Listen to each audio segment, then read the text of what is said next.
Oh god, okay. Alright, I got this. I've done this before. It's been a while since I've done it, but I got it. Here we go. Alright. So, 2023 was a year, and some anime came out during it. Thank you guys. Thank you so much.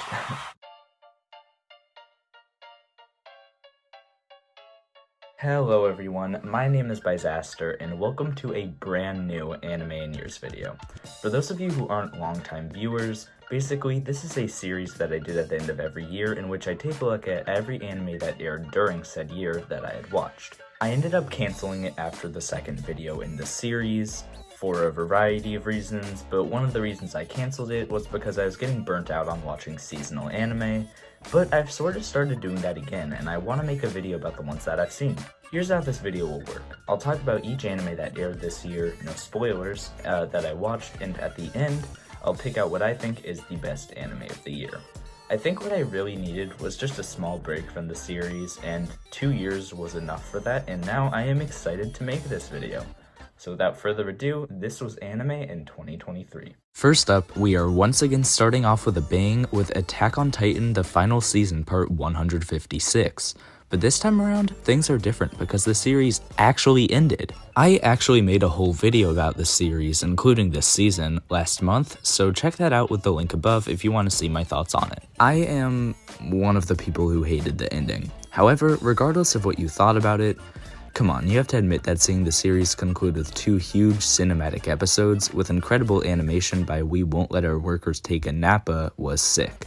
Coming hot off the heels of Spy X Family, we have Spy X Family. Oh wait, I mean Buddy Daddies. The show is, yeah, kinda just Spy X Family, but with 2 contract killer parents instead of just 1. And why do I feel like I'm forgetting something? Oh, the main characters are also hella gay.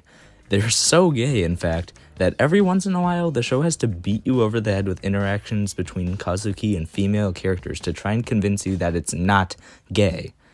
But it's a really gay-ass This anime with 2 dads is not gay. Wait, never mind you guys. A YouTube Shorts creator told me that I was wrong. I retract my earlier statement. In my opinion, Buddy Daddies was, yeah, at least a little bit of a clone, riding off of the success of Spy X Family in many ways.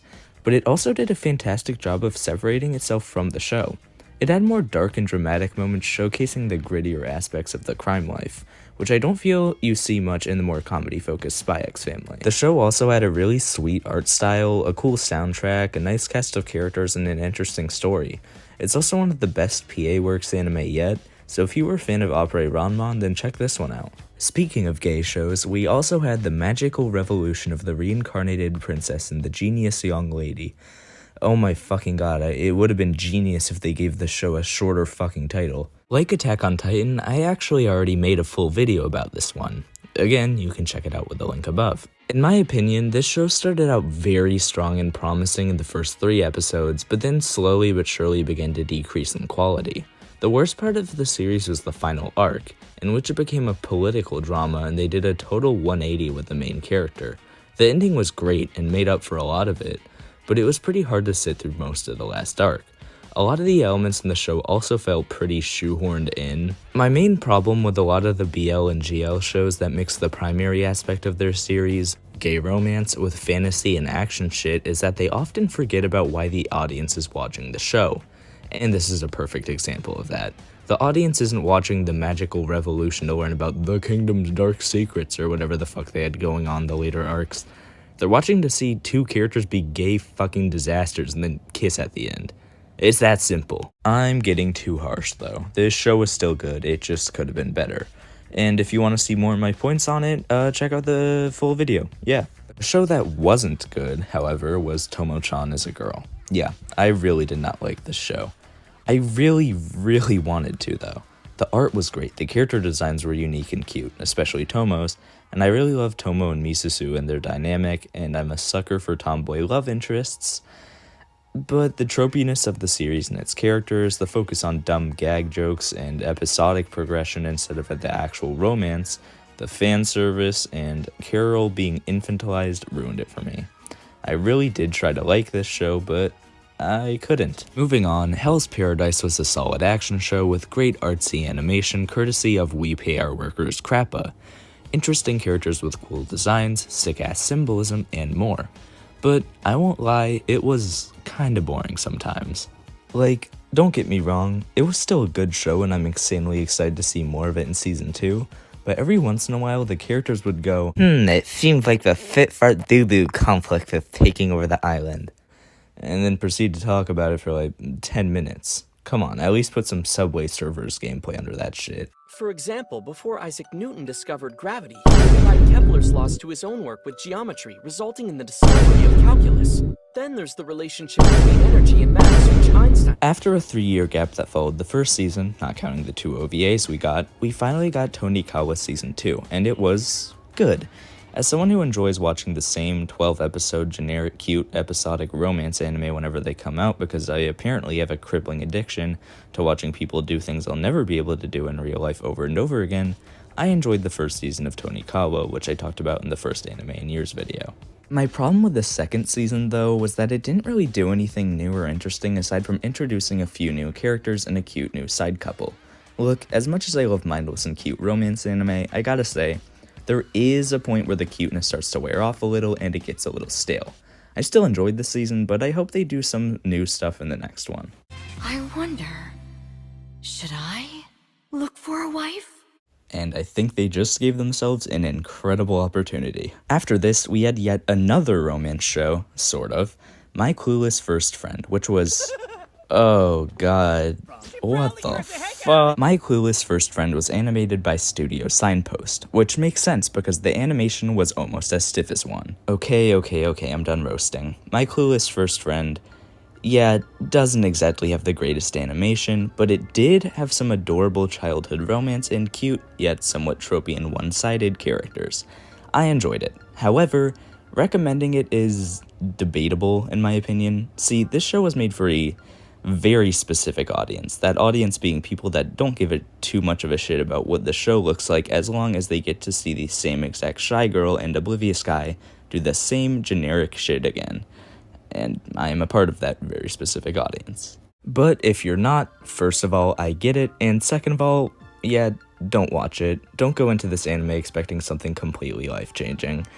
I, however, enjoyed seeing this absolute dumbass accidentally make the shy girl blush and then get confused about why she was blushing 276 times, and I'm proud to admit that.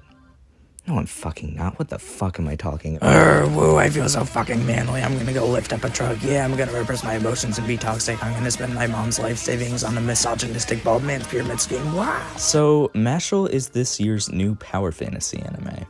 Now, these types of series always end up going one of two ways. They're either pretty enjoyable and somewhat funny, like One Punch Man, or completely stupid and painful to watch, like the miscarriage of Demon King Academy, or whatever it was called. And MASHLE is actually kinda good. Wow. Sure, it wasn't perfect. The female characters in the series are not great, the reoccurring siscon joke with that one character is just uncomfortable, and it can be kinda bland and generic at times. But I still enjoyed it for what it was, and yeah, I'll admit it, the show did make me giggle and fart a little bit. Well, most of the time. See, the humor in MASHLE is the type of humor that'll usually land and get a solid chuckle out of you. But then, this will happen sometimes. You're such a cad! Shut the fuck up! Anyways, solid show. I'd give it an I want to fuck Finn out of 10. Well, I hope you enjoyed that segment because now it's time to go back to our regularly scheduled programming of cringy romance anime. Except, Horimiya the Missing Pieces was actually not all that cringy and could be kinda funny at times. He's not normal sick. He's on his period. What? I gave a pretty glowing review to Horimiya Season 1 in my 2021 Anime in Years video, and I still stand by it. It's engaging, cute, and a lot of fun to watch. So when it was announced that another season of the show would be airing this year and covering the stuff from the manga that the adaptation had skipped, I was hyped. And yeah, I think that this season was pretty good. On one hand, it was nice seeing the stuff that I missed out on as someone who didn't read the manga, and I like this new trend of taking series that skipped over some content on their original runs and adding said content to them. But on the other hand, maybe just include that content in the first place, because yeah, this season did feel a tiny bit disjointed. Still though, it was nice seeing the characters again. The long-awaited second season of Jujutsu Kaisen began airing this year. It's Not done yet at the time of writing this video, but it's really good so far, with stunning animation courtesy of... Fuck, I'm out of Mappa jokes. I really should have thought this through more. Fucking goddamn it. With stunning animation courtesy of Mappa, the return of beloved characters, except for Junpei, but that's fine, I guess. No, yeah, dude, no, whatever, it's fine. And the adaptation of absolutely stellar arcs with scenes that made my jaw drop, Jujutsu Kaisen Season 2 is a more than worthy follow-up to the amazing first season, which I gave the Anime of the Year award to in my 2020 video. It's hard to really dive into anything else talking about this series without going into spoilers, which I won't do obviously, but before I stop talking about the series, I want to just mention that this clip is really funny to me because without context, it just looks like they're terrified of this random blue-eyed motherfucker, and rightfully so. Stop looking at me like that. Anyways, let's move on from what I'd personally argue is a pretty amazing shonen action series that defies the tropiness and repetition found in its counterparts, to an action shonen series that feeds into those same aspects. I feel like everyone has at least one generic shonen action anime that they enjoy, whether it's Naruto, Dragon Ball, or Fairy Tail. For me, it's Bleach. Yeah, I know the show is kinda stupid and repetitive, but I enjoy it for some reason. I couldn't even bring myself to finish Fairy Tail or Naruto, even though I was very nostalgic for both of them and clocked hundreds of episodes into each. But something kept me going with Bleach, and I'm glad I kept going because this new season is great. Following up the first season of Bleach's revival, which I didn't talk about since I didn't make a video like this last year, the second season continues adapting the final 1000-Year Blood War arc, which was skipped over in the original adaptation.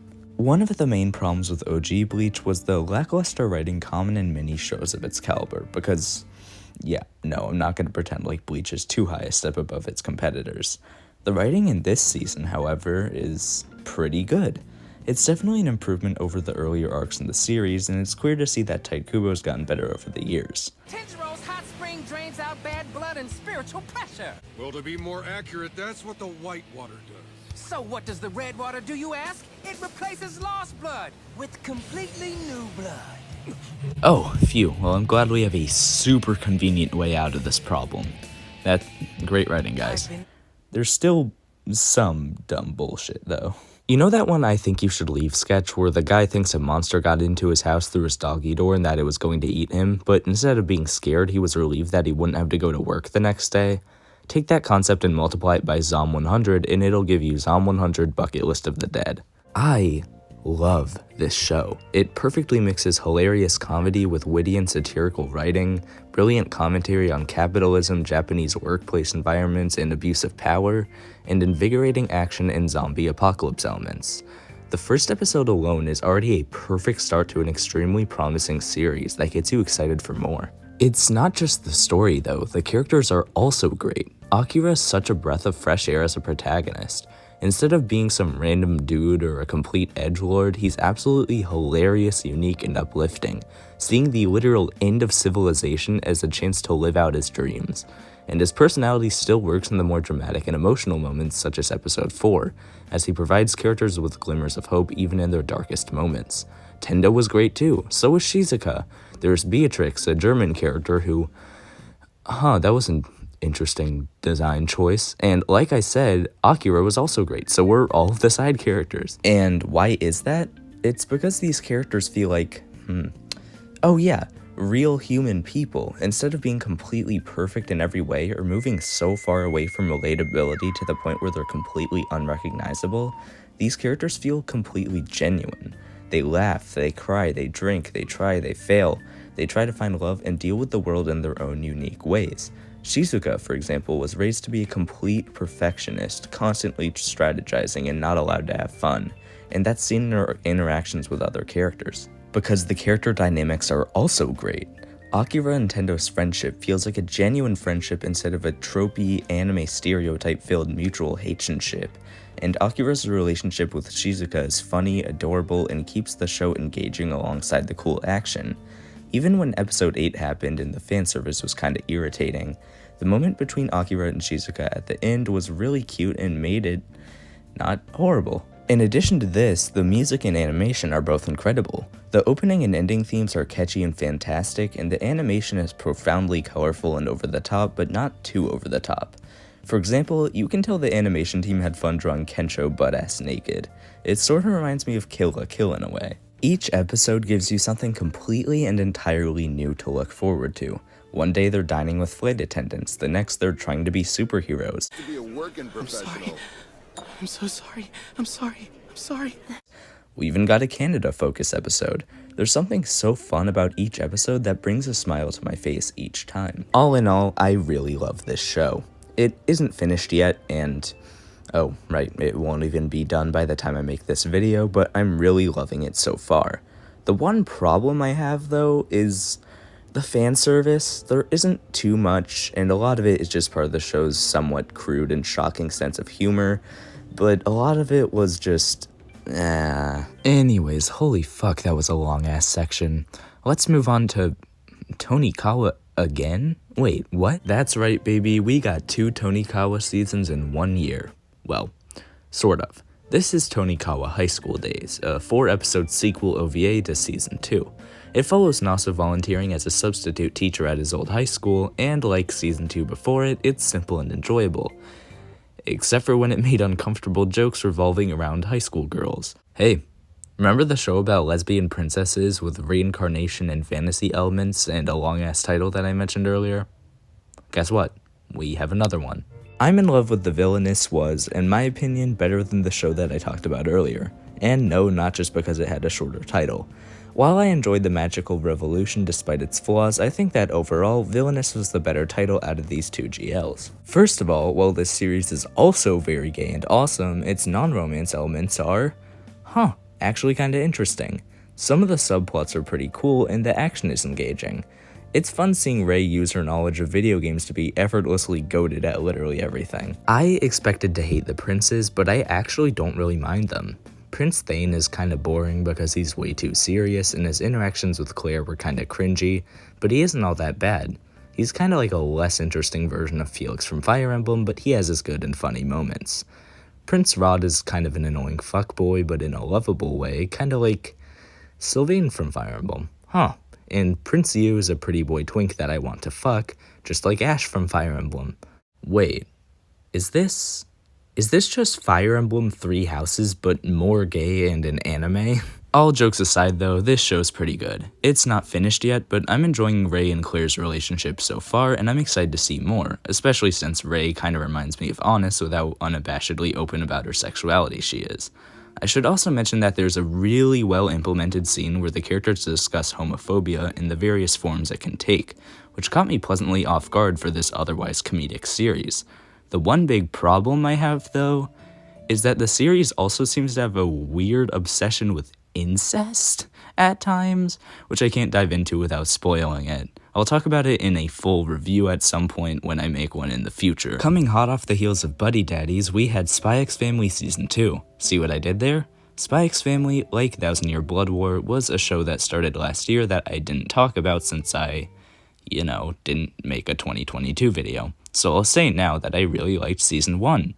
And Season 1 Part 2, which, oh my god, would it have killed them to just call that Season 2, so this could be Season 3 because it's confusing for no reason. Like I was saying though, I really enjoyed both the first season and its second half, and they convinced me to pick up the manga, which I'm caught up on both collecting and reading. This, of course, meant that I already knew what content this season would be adapting, but it was really cool seeing it in animated form regardless. I'm especially enjoying seeing my favorite arc, the cruise arc, being adapted right now. Up next, we have Scott Pilgrim Takes Off, the anime adaptation of one of my favorite anime, you're wrong. studio. Whoa, okay, I'm sorry, okay. I actually made a review of this series too, which I'll link above if you want to check it out. But for the sake of not talking about it for a long ass time, let me just say that I'm a huge Scott Pilgrim fan and I really enjoyed this take on the series, even if it was a bit rushed, especially near the end. And then we have After School Hanako-kun, the last anime that came out this year that I watched. If the title sounds familiar, that's because it's a spin-off OVA of Toilet Bound Hanako-kun, an anime that I covered in my 2020 video. We'll actually be getting a Season 2 next year, but in the meantime we have this 4-episode long miniseries. And after watching all 4 of these 10-minute long episodes, I've concluded that It's fine. It's a cute and fun little spin-off, and that's pretty much all I have to say about it. Super stoked for season 2 though. And those are all of the anime that I watched this year. Well, all of the ones that came out this year that I watched. Overall, I thought that this was a pretty solid season for anime. Sure, I'd take 2022 shows like Cyberpunk Edgerunners, Bocchi the Rock, and Stone Ocean over a lot of the shows that I talked about this year. Fuck, last year was stacked and I regret not making a video about it, but 2023 still had a pretty great roster. But with all that said, it's time to present my personal Anime of the Year award to what I think was the best anime that dropped this year. And just a heads up, I will not be counting sequel seasons here, so no Jujutsu Kaisen Season 2 or anything like that. So with all of that said, drumroll please. Drumroll sound effect. My personal favorite anime of the year was Zom 100 Bucket List of the Dead. Judging from how much I talked about this show here, it probably doesn't come as too huge of a surprise that I think it was the best one that came out this year. Have the last few episodes dropped yet? No. Am I aware that prematurely calling an anime the best one of the year can come back and bite me in the ass later? Yes. But am I confident about this one? Yes. With so many of the anime coming out today being bland corporate rehashes of the same old plot, it's always such a huge breath of fresh air to get a creative and brilliant show that actively fights against that repetitive monotony like Zom 100. I truly, strongly believe that this show is the anime of the year. The animated one, not the live action one. And that was anime in 2023. Well, the ones I watched at least. What did you think were the best series that dropped this year, and what did you think were the worst? Are there any that I missed? Let me know down in the comments below. But before I go, thank you so much for watching this video, and if you want to see the next Anime in Year's video when it comes out, first of all, we are a long ways away from that point, but second of all, like, share, and subscribe so you can see more anime reviews along the way, as well as other videos related to anime, games, music, and more. It really helps me out, and it'll allow you to see more of my content in the future. I hope to see you in the next one. Secret scene after the credits. Bye.